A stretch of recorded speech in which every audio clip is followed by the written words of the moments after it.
అంతర్జాతీయ నౌకాయానంలో కీలక పాత్ర పోషిస్తున్న విశాఖ పోర్టు నేటితో 92 ఏళ్లు పూర్తి చేసుకుంది. 1927వ సంవత్సరంలో నిర్మాణ పనులు మొదలుపెట్టారు. 1933 అక్టోబర్ 7న మొదటి సరుకు రవాణా సాగింది. అప్పటి governor general of India lord Willingdon పోర్టును ప్రారంభించారు. సింధియాస్ స్టీమ్ నావిగేషన్ కంపెనీ తొలి ప్యాసింజర్ షిప్ జలదుర్గాను విశాఖకు తీసుకువచ్చింది.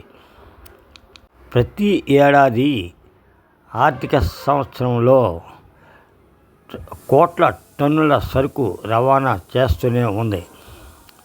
ఒక్కొక్క ఏడాది రికార్డు స్థాయి సరుకు రవాణా ఈ పోర్టు నుండి జరుగుతూనే ఉంది. గత ఆర్థిక సంవత్సరం అనగా 2023-24లో 8,109 కోట్ల టన్నుల సరుకును రవాణా చేసిందని అధికారులు తెలిపారు. విశాఖలో పోర్టు నెలకొనడంతో విశాఖను పోర్టు సిటీగా కూడా పిలుస్తుంటారు. మీ అభిప్రాయాలను తెలియజేయండి.